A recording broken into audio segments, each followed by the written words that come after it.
12-day conflict between Israel, the United States, and Iran is not over.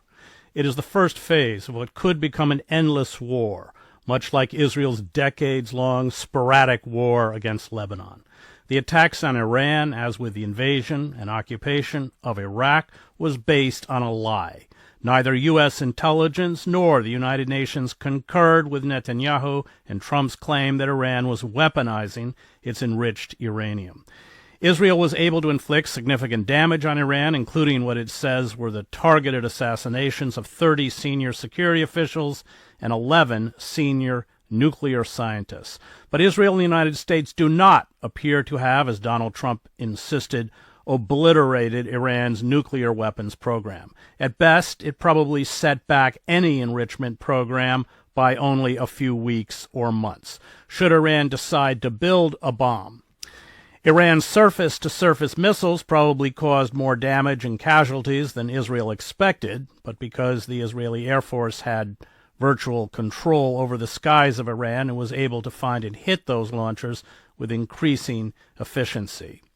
By shredding the nuclear agreement with Iran in Trump's first administration, which the Iranians were abiding by, and then allowing Israel to carry out an attack while negotiations were ongoing with Iran, the United States and Israel have effectively shut the door on any diplomatic resolution to the conflict. The failure of European governments to condemn the bombing, a flagrant violation of Iran's sovereignty, has only widened the divide between Iran and the West.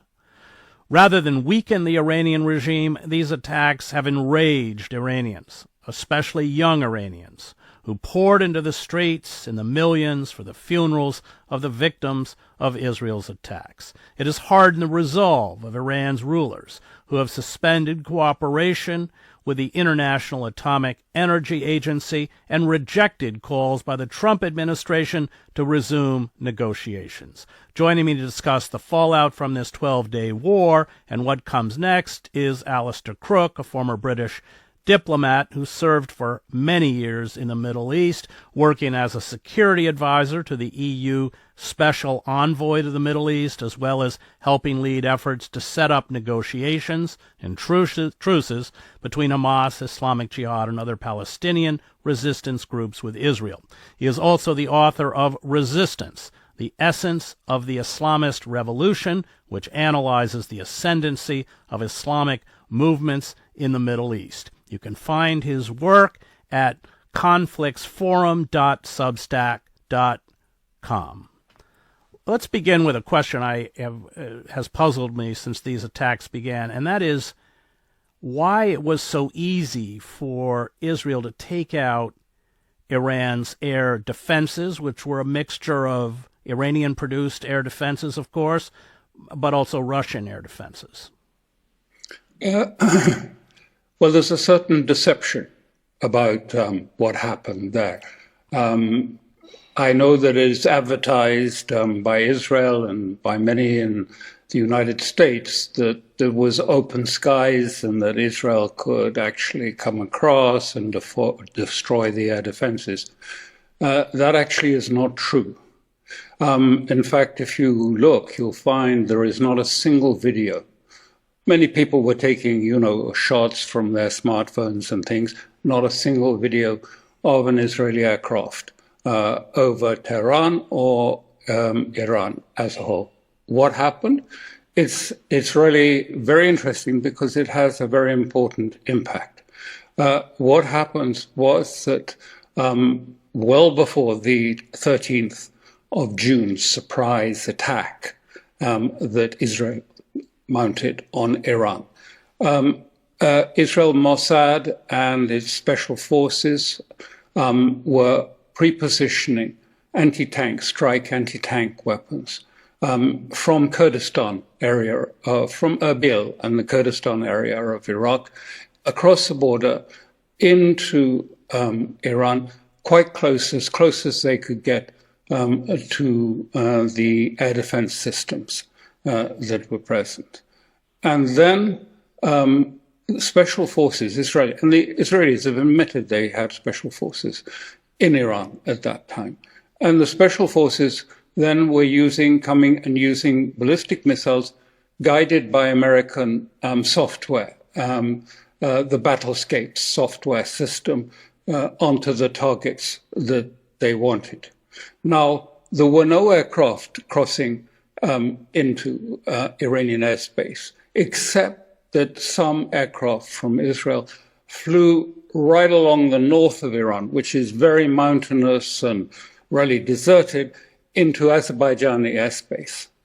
And from Azerbaijan, Israel launched drones, attack drones. They didn't have such a big warhead, but they also then flew down the Caspian till they were opposite Tehran. And from there, the Israeli planes fired these latest ballistic cruise missiles. Those are the ones that hit Tehran and made a big impact on it. Now, so it was a very complicated setup that had taken months, if not years, for Mossad to put all of those into position, to infiltrate people, pre-position them. What took out the Iranian air defenses in that first day was actually a cyber attack, a really major cyber attack on their air defenses. And they managed to undo that and to correct it with 8 hours, after which their air defenses were working again. And you can see there's evidence, we can see quite clear evidence of that happening. Why was Iran in such a vulnerable position? Well, that's quite interesting too, because actually on that day, the 13th of June, long scheduled, and with the Iranians expecting to go to talks on the Sunday with Witkoff in Oman and the Americans to talk about the nuclear program, the IRGC had a big program, a big exercise prepared with naval and other forces engaged with us. And some of the missile launches were actually exposed and put out because of this big exercise. I think it involved the Chinese too, as well. But so they were all in this headquarters, in a single room in the headquarters, when Israeli decapitated the line commanders of the IRGC and the military staff, who were all preparing for this big exercise. And they were taken by surprise, and the decapitation happened. What happened with the civilian scientists? They were killed by spike missiles fired directly, and small ballistic missiles fired by probably the special forces, I'm not quite sure, into their homes. Precise strikes into the homes, killing them and their families too. I think it's 10 or 11 scientists were killed. So that was really what happened. Now, there are two important things that flow from this. The first is, this setup is not repeatable. You can't, it was a very sophisticated, long prepared, positioning people in the site, both from the north, from Azerbaijan, and across the border from Kurdistan, the MEK, coming across the Kurdistan, setting all these up. The cyber attack was set up and prepared, and everything was ready for this. But now it's exposed. You can't go back to it. And also that now, the Iranian air defenses are fully operational. They're getting more air defenses from the Chinese. So it won't be the same. You can't just repeat that operation. And the talk about open skies was very deceptive. It was really a lie. It wasn't open skies. It was actually something rather different that happened. So that's very important that, it's not something that can be repeated. Israel can't do this next week or the week after. It would take months, if possible. But in the meantime, Iran is, of course, operating in around Erbil in Kurdistan. You've probably seen there have been many explosions and attacks there. In the north, they're removing Baluchis and refugees from across the border from that area. And there is a tough conversation taking place between Russia and Aliyev, the head of the Azeri state, and also from Iran. So there is a great deal of tension there from Azerbaijan and Russia about different things. But it used to have good relations, but now it's very tense indeed there. The Russians suspect that not only those tactics of infiltration of saboteurs were done, if you like, during that attack on Russia's strategic bomber force out of Kazakhstan, but they think that some of them were done by part of the illegal and criminal gangs who are Azeris as well as Russian citizens. And behind this, Russia sees the hand of Turkey and NATO for both the attack in Iran and also the attack that took place. I think it was called the Spider's Web attack on those strategic bombers that were out in the open on again the day before peace talks were taking place. Let's talk about the American strike. Correct me if I'm wrong, it was my understanding that the Israelis did take out air defenses to open a corridor for American bombers, but maybe that's incorrect. And secondly, let's talk about, 408 kilograms of enriched uranium. I think they're supposedly at 60%. But let's talk about the American strike. Well, the Americans warned these Iranians beforehand, either I think probably through the Swiss embassy in Tehran or through, equally likely through Oman, warned them in advance and also told them it was once and done, i.e. it would be one strike, finish, end of the process. So they passed that information to the Iranians. And I believe, I can't vouch for it perfectly, but my understanding is that the Russians said to them, look, just let it happen. It's much better, just let it happen. You probably won't, it won't be as damaging as it may be advertised. Just let it happen. And it's true, because on that time, it's fairly clear. There was no evidence you can see of any great, if you like, air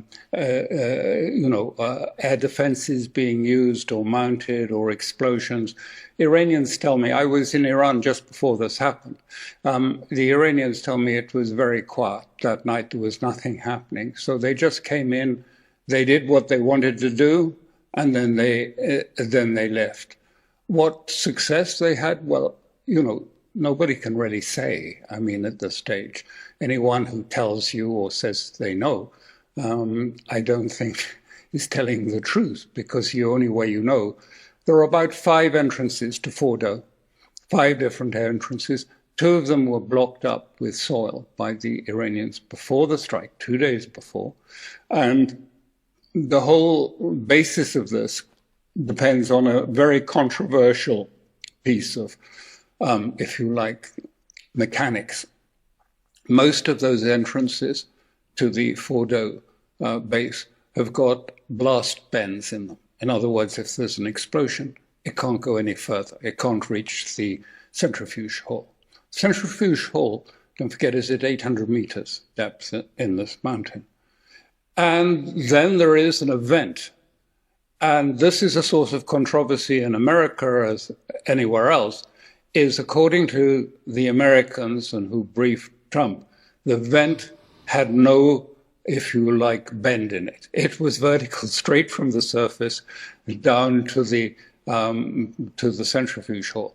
And many experts, professors from MIT and others, are very adamant in saying it's unbelievable that the Iranians would have put blast bends in all of the entrances, but have forget to do it in the vent. Well, I don't know the answer to that.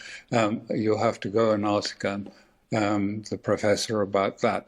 But yes, 4 days beforehand, there were trucks at Fordo, and the Iranians, and there's some I think there's some reasonably reliable reporting that the highly enriched uranium was removed and probably deposited in this other site called Pickaxe Mountain, which is also quite close to Cornwall.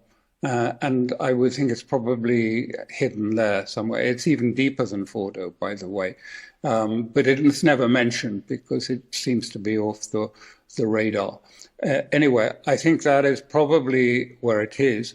But until the Iranians clear one of these entrances, I mean, which they deliberately blocked up to sort of stop pressure rising, and go into the hall, we won't know how much damage is done. But I think the Isfahan one also is very deep. And it's quite likely that centrifuges were not destroyed at Isfahan. Nantaz is different. Nantaz is very old.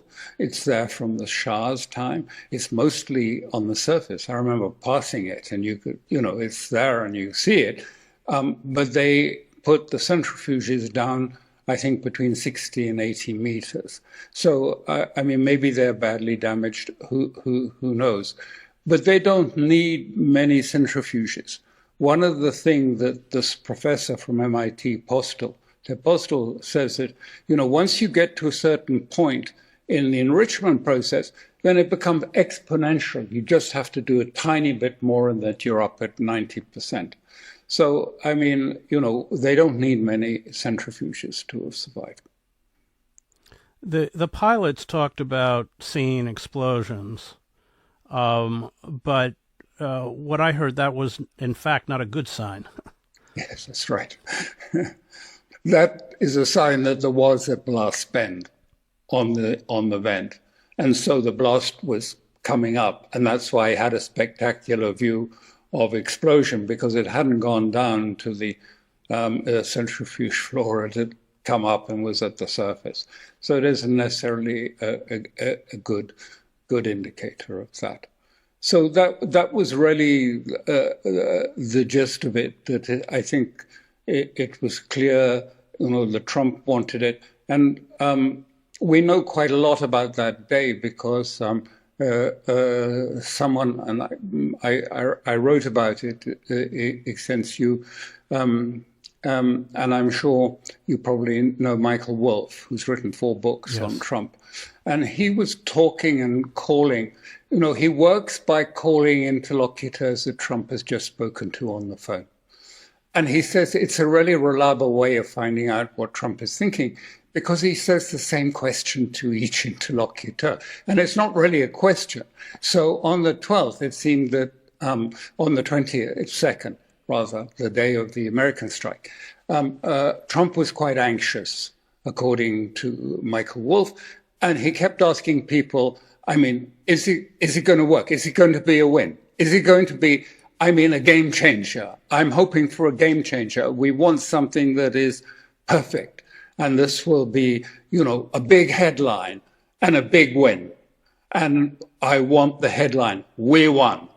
And so he says there was, an element of sort of lack of confidence almost in Trump. I mean, he went on saying the same thing. This is what it's got to be.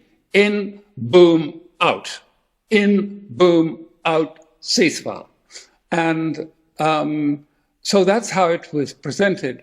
And actually, this suits the Iranians quite well, because he says, and insists, obliterated. Everything has been obliterated. There's nothing left. It's all over. No nuclear program. Well, this is fine from the Iranian point of view, because they say, well, then, to sort of Macron and others who are saying, well, the IEA have to go back and sort of inspect and find out what's going on. And they say, but it's you who say it's all over. There isn't a program. So why do we need the IEA in there at all? In fact, the IEA are already out, and their return, I'm not exaggerating this, they need huge bodyguards if they ever went back to Iran. They are hated with a huge intensity by the ordinary population because they believe that particularly the assassination of the scientists and the identification of them came from the IEA artificial intelligence program Mosaic, which is one of the, if you like, Palantir stable of targeting systems, which relies on imputing motives to people, not on evidence. This is where you get the great disparity with Tulsi Gabbard, for example, because what the IEA were using was this data gathering process, examining 400 million pieces of data, social, what you read on your social platforms, where you move, who your children play with, all of those things, just like Palantir uses the same system in Israel and in Gaza, to impute to Israel, to Iran, the idea that they are not being honest in moving the enriched uranium, that they're not declaring things. And so that's what happened on the 12th, the day before the Israeli attack on Iran. The board of the IAEA, on the basis of this evidence, said, oh, Iran is accelerating towards enrichment and therefore to a bomb, and it's in breach of of the protocols of the JCPOA. This is really the pretext for the attack on Iran that took place on Friday, the 13th of June. That resolution that was prepared and stage managed effectively by the IEA to give, if you like, a peg for the Israeli attack to take place, and which is why the Iranians and the Russians too are so distrustful of the IEA, and I don't think it's going back into Iran. Well, the UN inspection teams in Iraq were riddled with foreign intelligence operatives, including Israeli. One has to assume that's also true with the IAEA. Oh, it's completely, it's not, it's verified. We know that they were providing intelligence to Mossad and to Israel about, and of course, IEA insisted on meeting the scientists involved in the nuclear program and therefore being able to identify them. Whether this was directly passed on, I can't say, but the Iranians have intelligence which suggests that it was passed on. I haven't seen the intelligence. Let's talk about the strikes on Israel. Of course, because of military censorship in Israel, we don't know the full picture. We know that refineries were hit in Haifa. We know the Weizmann Institute was hit.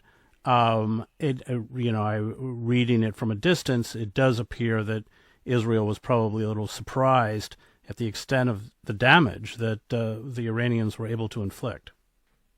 Oh, I think they were very shocked by it. They were attacked as they'd never been attacked before. They might have been used to a few Katyusha rockets from Gaza, but this was a completely different order. As you say, there's been a complete news blackout, but subsequently, from satellite images, it's clear that at least 5 military sites were destroyed by the Iranians, apart from, if you like, the main ones, which was the Akiria, which was the equivalent of the Pentagon, the Mossad headquarters in Herzliya, and various other sites as well as other damages. And those other ones are very important because this is key in their economic sense, that first of all, there was the attack on Haifa and the destruction of the refinery at Haifa. And that's been that the Israelis say will not be able to operate for at least a month. And then there was the attack on the Ashdod port, which destroyed the electric power system, the power generators there, which led to the blackout in about a third of the country. It's been restored. But Israel has 3 ports, Eilat, which has been closed for months, Haifa and Ashdod. Both of those were heavily attacked. And the economy was really at a halt. And this is why Israel called to the Omanis and said, we need a ceasefire, and said the same to Americans, we need it. And the other reason was because they were running out of missiles, of intercept missiles. The Israelis themselves say 93 THAAD missiles were fired by the Americans and the Israelis in that period of the 12 days. 93, which is equivalent to 1.2 billion worth of missiles, and which is about 2 to 3 years total production capacity of THAAD missile interceptors during that period. So again, not only can that operation that they did on the 13th not be easily resurrected, but at the moment, Israel is going to have to wait to re-equip itself with air defenses in a major way before they could think of attacking. Iran is doing the same. The Iranians believe and think that there will be a further attack from Israel because it's not, they believe, in Israel's interest to accept the Trump assertion that the program is over, that Israel wants to say that the program is there because that provides them with the cue that to say, yes, within the ceasefire, we have the right to attack when and as we want onto Iran. If we suspect that they're enriching or moving uranium, we can attack at our initiative. This is what the basis of the ceasefire in Lebanon is, that there is to be a ceasefire, but Israel has the right to attack anywhere in Lebanon as it chooses and when it chooses. So they've been trying to impose the same terms, if you like, on Iran. And I think that is ultimately intended to try and pull in America to another round of attacks, because the Israeli position is still, and this is very important really, that the Israeli position is that simply the enrichment program cannot be defeated by military systems alone. The only way ultimately to defeat it is by a regime change and the imposition of a Western style puppet government into Tehran, because they believe that they cannot kill the technical knowledge or the will to move ahead with enrichment. So I think it's pretty, if the West, I think there are two triggers that we should watch in this. If the West really pushes the Iranians to allow some sort of oversight or monitoring of the program with a reformed, perhaps IAEA or whatever. By the way, Russia won't push them very hard on that because the IAEA, Russia has its own quarrels with the IAEA. But if the West pushes, or Trump pushes very hard on that, then I think, and it is required under the NPT, the Nuclear Proliferation Treaty, monitoring and accountability is part of the treaty. If that is pushed, then I think there will be an answer which is we're leaving the NPT. And if then, which is also likely, the Euro 3 and the JCPOA push for a snapback of sanctions on Iran. And they've already said publicly that they intend to push for snapback sanctions. Part of the whole process of putting more pressure on Iran, and then, the hope that Trump keeps saying that they will then come and offer an unconditional surrender, which will never happen, but that's the plan anyway. But those two things were likely to push Iran off the NPT. What happens then?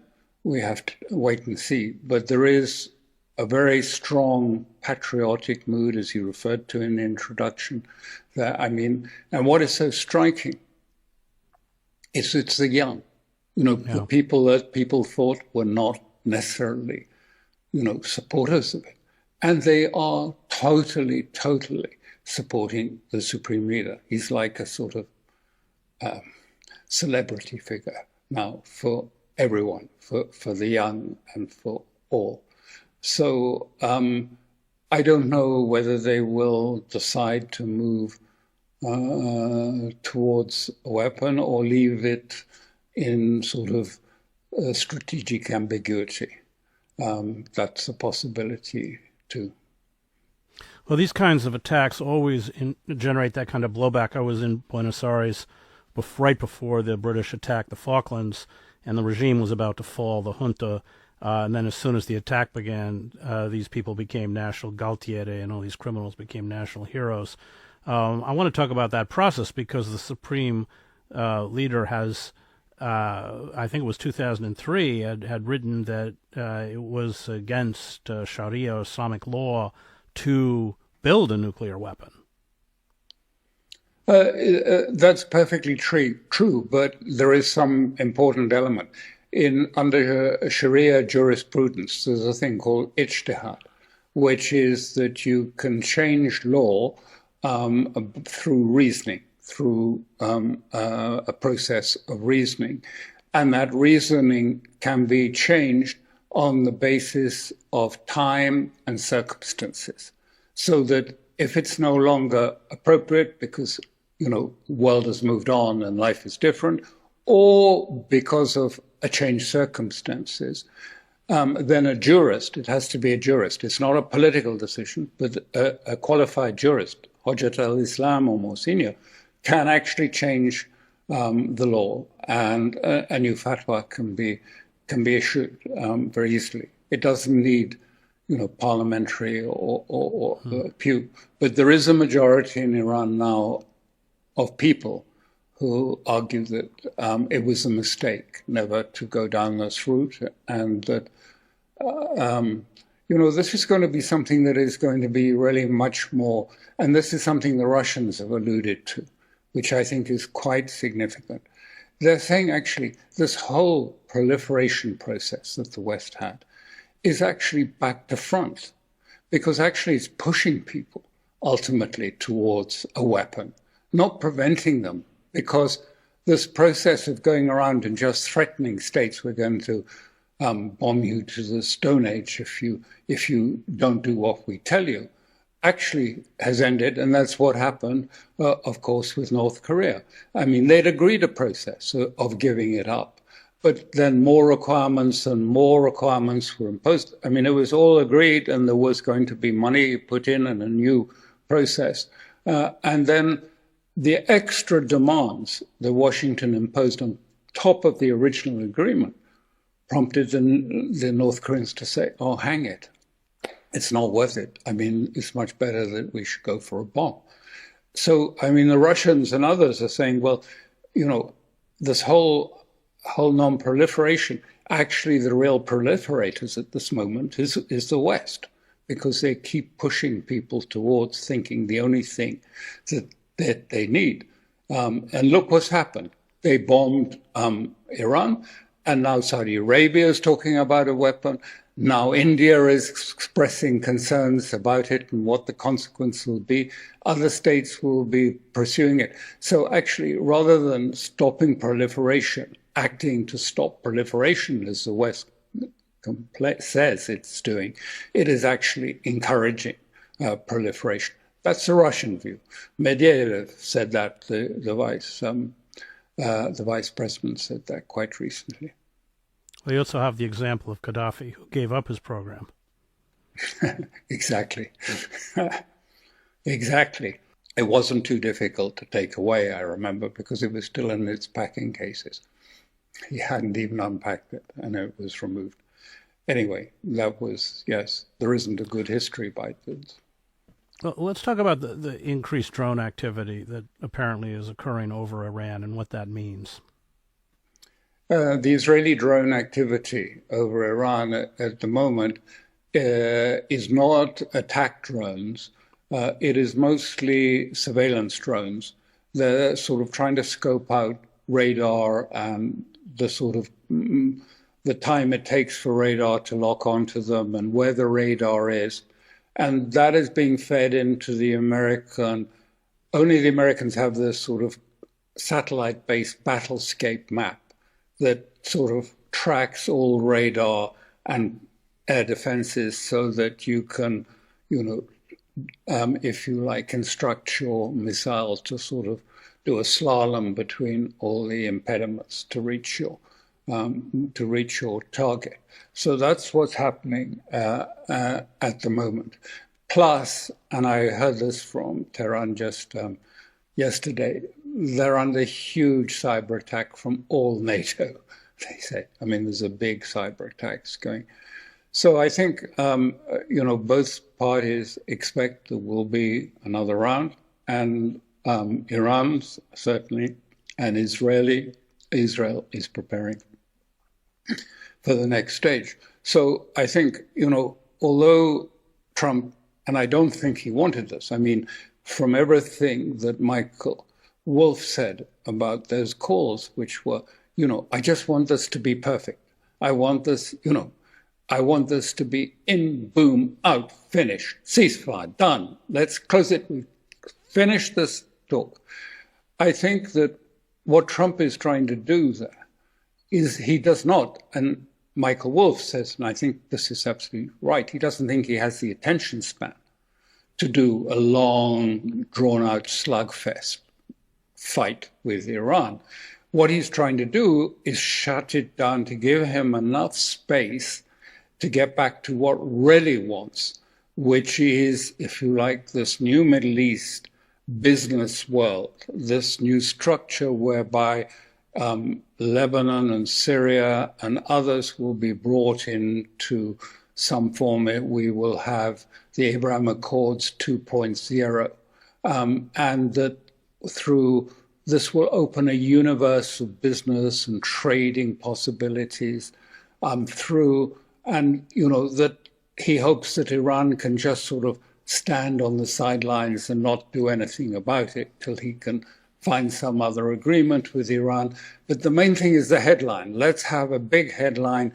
We've done it. There's a new Middle East. Everyone's in this new sort of matrix of money, investments, resources, and of course, the resources of Iran, which are so vital to China, and also the fact that the Gulf states, and that if he can take that whole, if you like, corridor of the Middle East, he can take it into southern Central Asia and disrupt the BRICS and their connectivity plans in those Stan areas, Kazakhstan, Uzbekistan, all those areas. He can disrupt it and start moving the economic sphere into this. At the same time that he's doing, if you like, an attempt to cage China literally by tariff structures, and also weakening Russia by reigniting the tensions in the Caucasus again. And so Russia and Putin is taking this very seriously, and so is China. And they are very angry about this. They're angry about the deceit because Putin thinks he was deceived by those attacks on the strategic bombers just the day before the Istanbul talks, just as Iran is. And China believes also that Xi was cheated by Trump in the discussions that they had. So there's a real sort of sense of preparing for a new and wider Cold War that is being pushed. I mean, Kazakhstan in the north. That is, I was in Russia around about the time of the Crocus hall, the concert hall that was burnt down. And they were Tajiks that had come down who were found to be responsible. And there was a big structure in Kazakhstan for recruiting people, Afghans and Tajiks and others, and for infiltrating them into Russia or to Iran or whatever. And now we see that Azerbaijan is engaged in the same idea.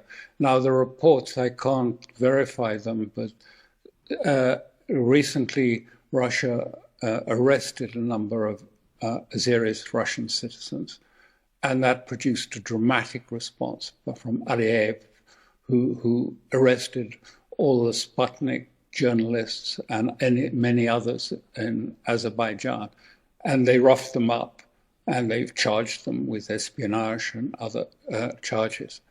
Now, there's always been a sort of criminal groups in Russia or from Azerbaijan. They're known as sort of a mafia there. But this is more serious, I believe, because it's thinking the Russians may be suspecting that these groups were also facilitating the infiltration of some of those pre-positioned units that were ready for the attack on the strategic bomber system in Russia, the Spider's Web. And that also Azerbaijan was facilitating the attack on Iran. So Azerbaijan and Armenia too, and the question of, Turkey's role. The United States is trying to woo Erdogan with promises of F-35s, if only he'll mothball the S-400s that he has. And I think that the Israeli aim is the key to their, if you like, their new corridor, the new, if you like, Abraham Accord 2.0, a business plan right through to Asia, is that Turkey should persuade both Syria and Lebanon that they have no choice and incentivize them both to join into this new sort of greater Israel project.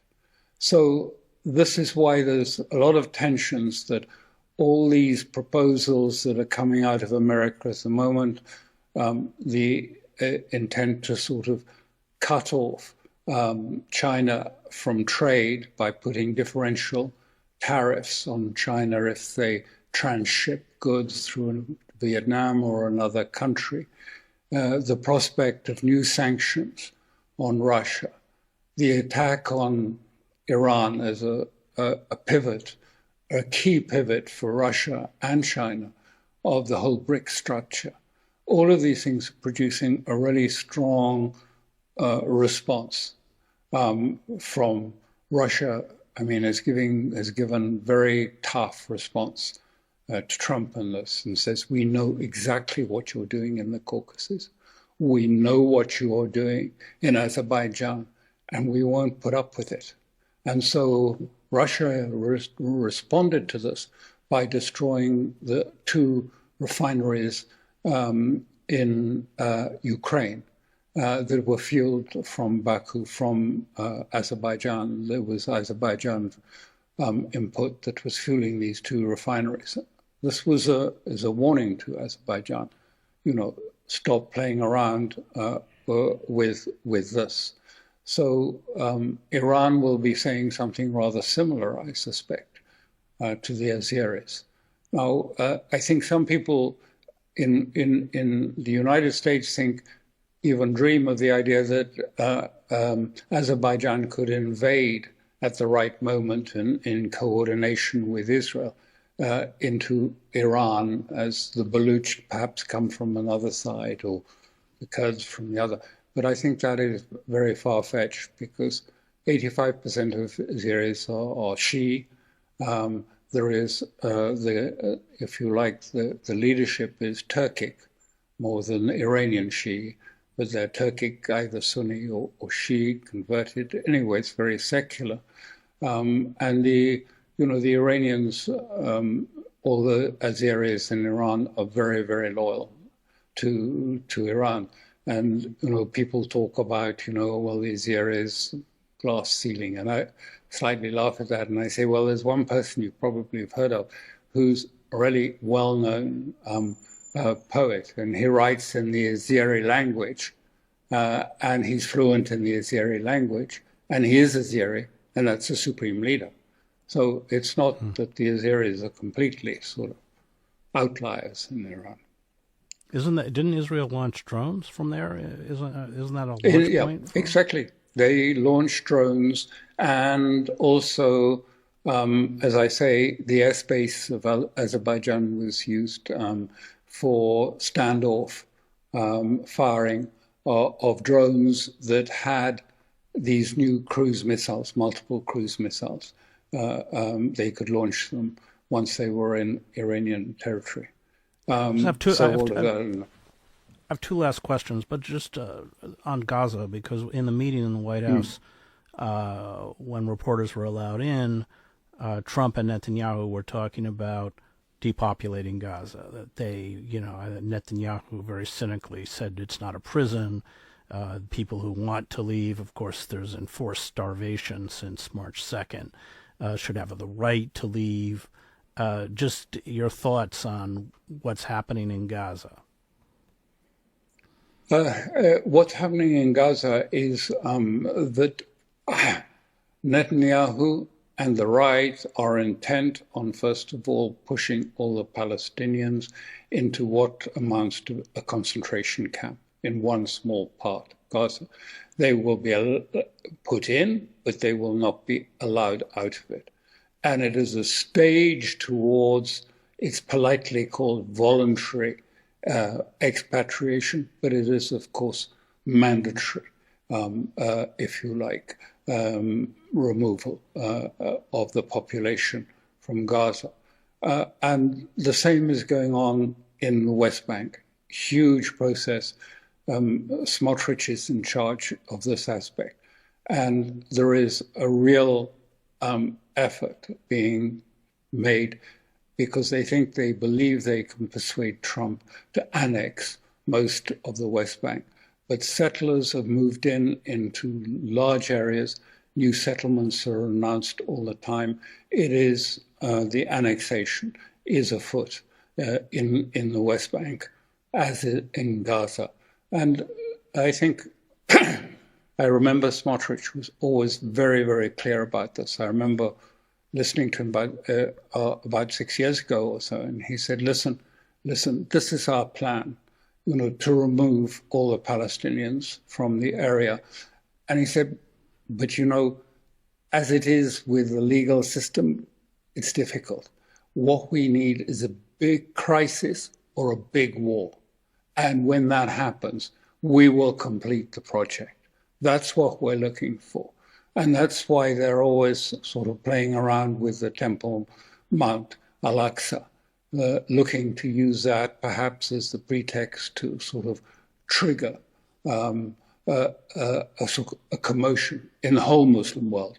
Al-Aqsa is a neuralgic point in the Muslim world, that they could use this as the ability to sort of create the crisis that they could then, under the pretext of an emergency, really finish off the depopulation of Gaza and also much of the West Bank. But does that mean they would drive the Palestinians and try and drive them into Jordan, and they would drive the Palestinians in Gaza into Egypt? Yes. The Egyptians and the Jordanians have been adamant that that's not going to happen. Yes. But I mean, they are pushing them closer and closer to the Rafah gate. And, what's going to happen if they open those gates and just push them out? 1 million or so Palestinians. It's very, very sensitive in Egypt. The Egyptians are really ordinary Egyptians. The Egyptian army is very angry with Sisi about his ineffectual response to what's happening in Gaza. It could explode. The whole Egyptian element could explode in this process. Of course, there'll be some sort of public relations exercise of sending a few Palestinians to, I don't know where, but somewhere to say, oh no, they went voluntarily. But of course, that's not what's planned.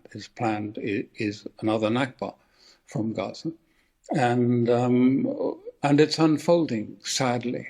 Unfortunately. And, nothing. I mean, the Hamas demands are not met by this proposal. This is why I think what we will get is probably some sort of ceasefire.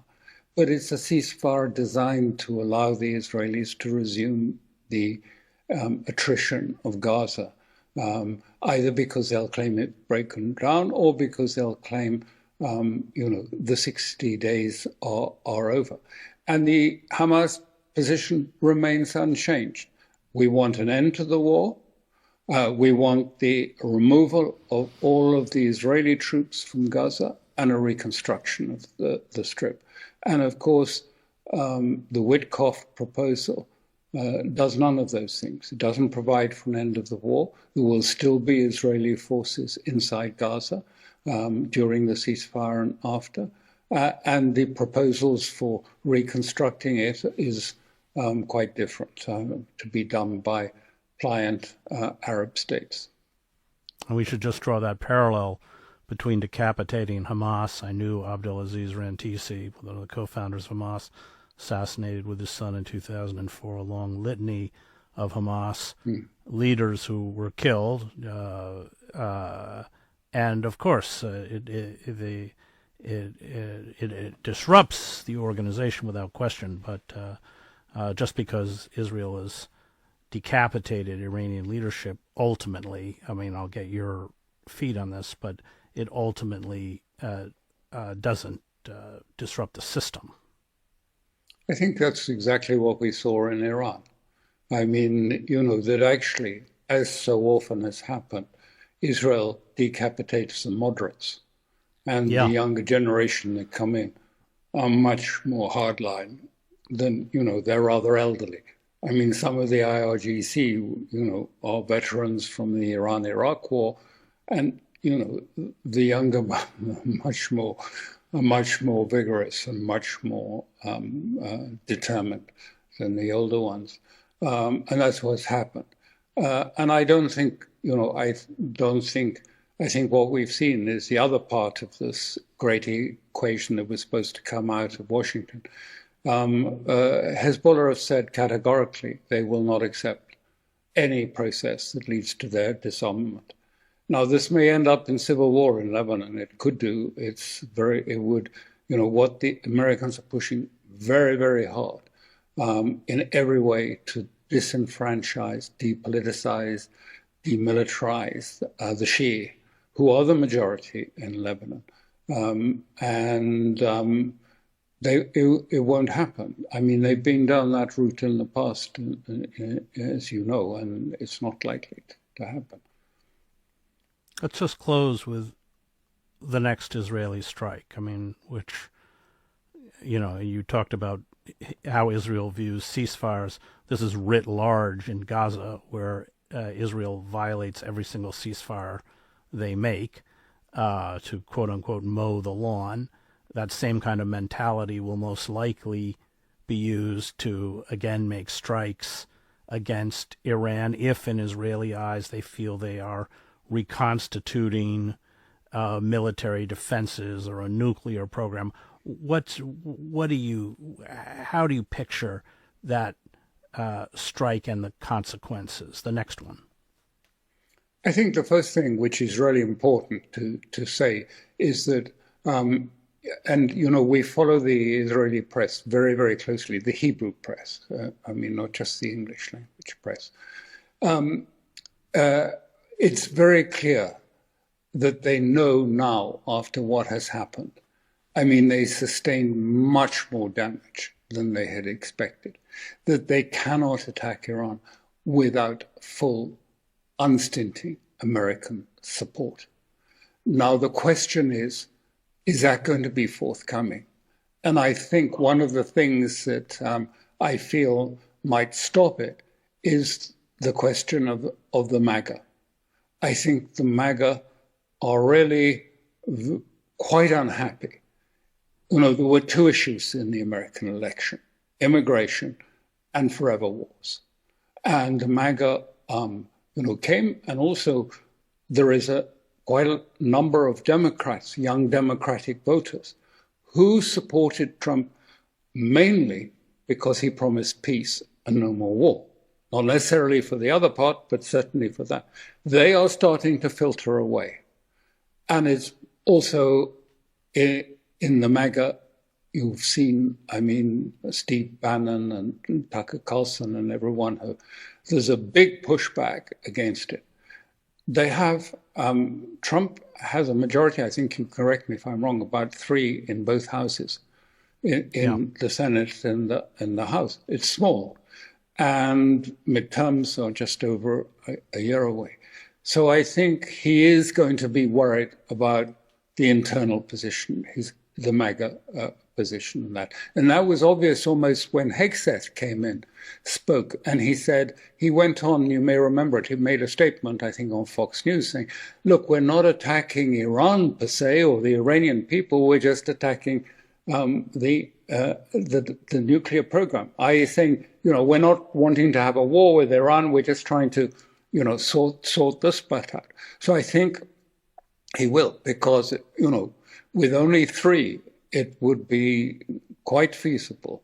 If he gets stuck and locked into a long, bloody conflict in Iran, and it would be, because Iran's got surprises for the United States and for Israel, if it moves to another phase, everyone is preparing for another phase. If it does that, he may find that, at the end of it, it will be a very different world.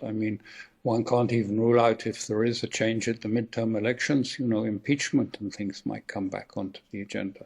Well, you know more about that than I, but it's a dangerous moment, and I think he's right to be concerned about it because it's from both ends of it. It's the young, and it is the MAGA who are both, don't want a war, a big war in the Middle East, particularly. Great, thanks. And I want to thank Sophia, Victor, Max, Thomas, and Diego, who produced the show. You can find me at chrishedges.substack.com.